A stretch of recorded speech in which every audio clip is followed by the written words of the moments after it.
Online fitness has a way of making ordinary health look like failure. Scroll for 10 minutes and you will find freak strength and stage leanness, ultra endurance, daily punishment, and maximum optimization. Enhanced physiques presented as the baseline. And somewhere in the scrolling, a quiet thought starts to settle in. If this is what fitness actually looks like, then what I have is just not enough. But the algorithm does not reward balance. It rewards extremes because the extremes are visible. They are dramatic and easy to package. They're easy to admire from a distance. Ordinary, sustainable health does not compete well against that. Not because it would be inferior, but because it does not perform. Nobody goes viral for sleeping 8 hours, training consistently, eating mostly real food and adding 5 pounds to their squat over a year. But visibility is not the same thing as value. And underneath all of this scrolling sits a belief most people never say out loud. If I'm not exceptional, I'm not serious. That belief is poisonous, and it is wrong. A person can be deeply serious about training without chasing a national record, without being stage lean and without destroying their body to prove that they care. Seriousness is not measured by how extreme the pursuit looks from the outside. It is measured by whether the pursuit actually serves the life behind it. You do not need to hold a squat record to be in great shape. You do not need to be stage lean to be disciplined. You do not need to destroy yourself to prove that you take this seriously. Fitness is not less real because it serves your life instead of consuming it. So, what is the alternative to chasing an extreme? Not mediocrity. That is the part people get wrong immediately. Real generalist is not someone who does everything halfway and nothing correctly. Real generalist is someone who can lift respectable weight, run without falling apart, move well, carry things, climb when the situation calls for it, recover properly, and maintain a body composition that supports the rest of their life.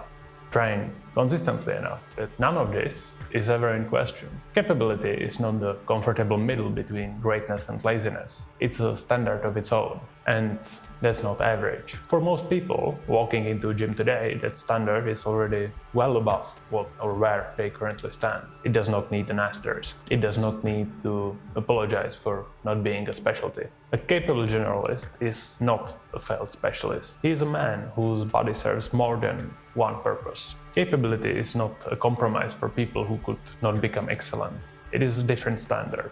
One that asks whether your body can serve your life across more than one demand, not whether it can win one narrow contest under perfect conditions. Every specialization has a cost. That is not a criticism of specialization, it is just the truth of how the body works. Maximum strength tends to cost conditioning, mobility, and sometimes the joints that make the very strength possible in the first place. Extreme leanness tends to cost mood, hormones, and the kind of social ease that comes from not thinking about food constantly. Extreme endurance tends to cost muscle and strength, and extreme size tends to cost the health markers and basic movement quality. None of these costs make the pursuit wrong. They just mean the pursuit is not free, and most people chasing the result have not actually priced it. I know this from experience because I paid some of that price myself. For years I trained for strength, size, and the identity that came with both. Being the strong guy, the one who moved real weight. And it worked in the ways it was supposed to work. I built muscle and I got stronger. I became genuinely capable in a narrow, specific sense. But it came with a lot of blind spots I did not notice or care about when I was inside them. Less cardio, because cardio felt like it was stealing gains, and getting out of breath climbing the stairs was just a trade-in I did not think about. Less control over food, because more food always felt like the safer direction. More ego wrapped around numbers that came with issues of its own. It was a version of fitness that was loud in one direction and almost silent in every other. The shift away from that did not arrive as one dramatic movement. There was no specific day I can point to. It crept in gradually, the way most real changes do, through enough repetitions of one quiet realization. I was no longer training to set a number. I had nothing to compete for. There was no meet on the calendar, no judge, and no platform. The maximum single effort I kept chasing did not actually answer any question my life was asking me. And at the same time, my responsibilities had started asking something different of my body than raw out. There were points where being strong in one narrow sense was simply not enough, where the cost of being one-dimensional stopped being hypothetical. It stopped being something I could simply shrug off. It started becoming all too real. A body that could move heavy weight but could not sustain effort, could not recover quickly, and could not adapt to whatever the day actually demanded was not the asset I had assumed it was. So the training changed. Fewer maximal attempts, more sets of 5, 8, 10, heavy enough to matter, far enough from failure to repeat safely. In the end, even cardio came back, not as punishment for eating too much, but as a capacity I actually needed. The identity loosened a little. The training, however, did not. I did not stop caring about strength. I just stopped pretending that strength was the only proof that mattered. Every extreme sends an invoice.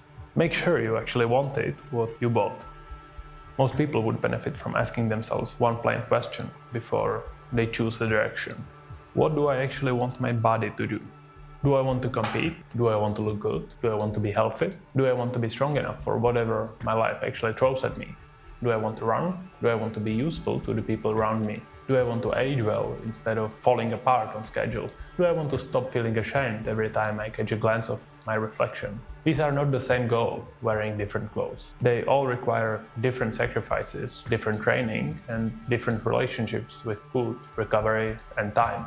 A goal becomes honest the moment you accept its cost, instead of pretending you can have every outcome at once. None of this locks you in permanently. You are allowed to change. You can switch direction whenever the goal stops fitting the life you are actually living. But the requirement is that you do it with your eyes open, not drifting from one identity to the next, while telling yourself that nothing has changed. Your body will keep the receipt either way. Out of that honesty, the standard falls out almost on its own, not fake balance, where every quality is mentioned but none is actually trained, not weakness dressed up as moderation, not mediocrity excused as humility, and not the online extremism that started this whole conversation. Strong enough to be useful, conditioned enough not to collapse, mobile enough not to be trapped by your own joints, lean enough to move well, disciplined enough that none of this depends on motivation, and honest enough to know exactly why you are training the way you are, useful in the parts of life that have nothing to do with the gym. That is the standard. The goal is not to look like a weapon on camera. The goal is to build a body that does not fail under pressure. Not every person needs to be elite, but almost everyone would benefit from being harder to kill, harder to tire, harder to break, and harder to lie to.